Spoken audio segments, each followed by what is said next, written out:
back to Faith Infused Leadership. I am your co-host, Meredith Benka, here with our host, Debbie Heiser.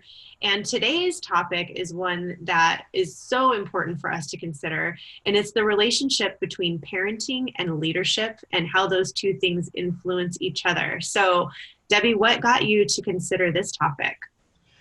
Well, I don't know why it hit me that I wanted to talk about it, but I know in my experience, I have looked at parenting and we are leading our children. And if you don't have children, don't just tune out, because we're not going to talk really about parenting children. But what we're talking about is really when you look at parenting children, a lot of times we mirror some of those same behaviors when we manage and lead people. Mm-hmm. And I don't know, Foster Cline wrote a book called Love and Logic, and it might be like Parenting with Love and Logic. And he speaks occasionally here at a women's group. He's local to Sandpoint. And he just recently spoke, so that may be where I kind of sparked it. But I think it's so important to look at some of the concepts he talks about and how we parent in relationship to what that looks like in a corporate setting, in our own business setting, as we lead other people. Mm-hmm. Yeah. So it's not about how we are parenting solely. It may also have a lot to do with how we were parented. Oh, absolutely. Because we model what we know. Mm-hmm. And, you know, as you think about parents, and Foster goes into numerous different parenting styles. He talks about the helicopter parent, you know, that's constantly hovering over their child. He talks about the critical parent. And he may use different verbiage. It's been a while since I've read his book, but there's that critical parent that's constantly looking at, okay, well, I cleaned the house, but you forgot this. Mm-hmm. Right? Instead of praising what took place. And it's almost like when you teach a child how to throw and catch a ball, if you continually put them down, then they're going to just stop. Mm-hmm. Where if you continue to lift them up and, you know, say, great job on, you know, seeing where the ball was coming. And then the next time they catch the ball and you can say, great job catching the ball, and, you know, and continue to motivate in that direction, they're more likely to stay with it and be successful with it. Mm-hmm. Then you have the over nurturing parent, which is the parent that tries to take care of, you know, their children all the time and not see them as independent people. And really what Foster Cline kind of talks about, or what I gleaned the most from his book, and actually how I used that to raise my child and then also to help lead, was it's about giving kids confidence in making decisions. Yeah. So, and I used to ask my trainers and the people that worked with me that were managers that managed the trainers that worked in my department to read that book, because as we lead people, if we're constantly hovering over them, mm-hmm. then how does that make them feel empowered to do their job? Mm-hmm. So if we're the critical manager or critical leader where they're doing a job, but all we can see is what's wrong with it. Mm-hmm. And it kind of goes with that whole book, Discover Your Strengths. For sure. And, you know, the thing I think back to managing, and I would far rather have someone that I am working with make decisions and have those decisions be wrong, and know that they made them with best intention, but that they were continuing to move forward on projects or move things forward. And especially, I worked in a lot of crisis management, and you don't have time. You don't have time to you know, pour over every decision. You have to make them in rapid succession. Certainly we train on that, but I think it's important as leaders that we recognize we want to instill the ability to make decisions in our teams, because that is what is going to allow you to not to have to do everything and be engaged in everything. And you've built a strong team when they can function without you. And so I think this plays into that heavily. It does. And when I think about too, like the over nurturing parent comes in and takes care of everything, you know, and there was a story he uses in the book that talks about, and if you are a parent, you'll probably relate with this. And if not, think back to when you were a child, that it's cold outside. Your parents tell you over and over and over again to grab your jacket, but you forget your jacket. Well, most parents, if I then get cold, my mom hands me her jacket and then she's the one that's freezing. Mm-hmm. Well, that doesn't really teach me a lesson. Mm-hmm.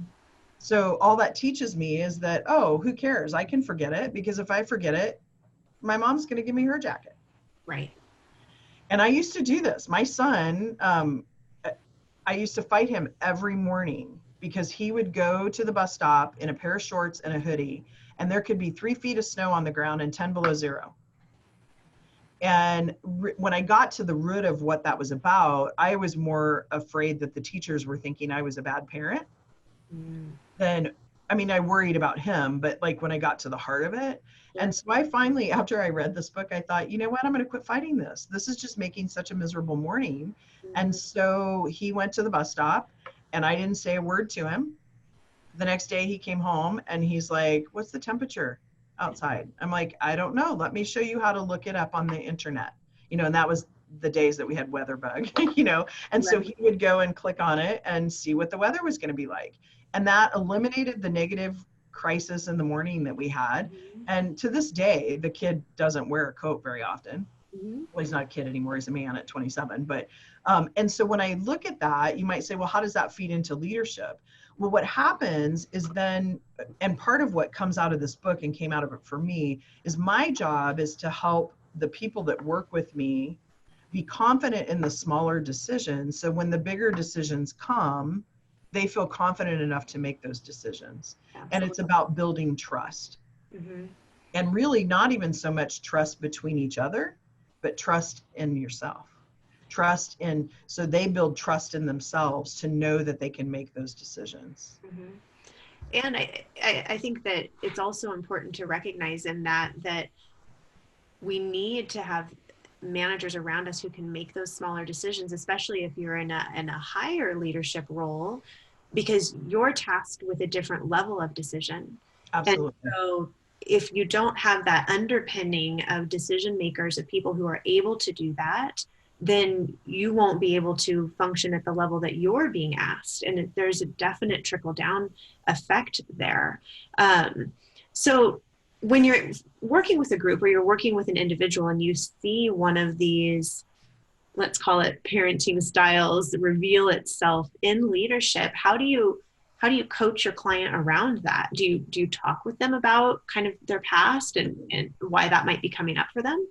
Yeah, and Meredith, before I go there, because I do want to answer that question, I want to go back because when you talk about the trickle down effect, what Mm-hmm. happens is not just that those leaders then don't make decisions. So if I'm a CEO of a company or I'm a director of a company, I want good data to make my decisions. So what happens is if I'm not teaching people how to have trust in themselves and gather the data to make the decisions, I mean, I need to understand how they go about their decision making, then I'm not getting the right data to make my decisions Right. because they're telling me what they think I want to know, Mm-hmm. because they're in a fear mode instead of standing in love, right? So it's so important to help build that and to empower people so that then you're getting the right information to make your decisions and can, to your point, push decisions down to those other leaders that need to be made at that level. Well, and that's the difference between the parent that says, to the high school kid, you better not go drink at that party tonight, to the parent that says, um, if you need me to come and get you, I will always come get you. There will never be, any Yeah, way that I won't. And teaches the responsibility around that. It's that same thing reflected in the leadership in the workplace, right? I mean, it's fascinating to think about. absolutely. And how I equate it in the workplace is it's really about intention and motivation. So if my motivation is for you to be successful, I'm always going to have your back. Mm-hmm. And I'm going to be willing to walk through fire for you, but I have to know you're going to be willing to walk through fire for me too. So I have to know that you are trustworthy. I have to know that you're feeding me in the whole picture of information.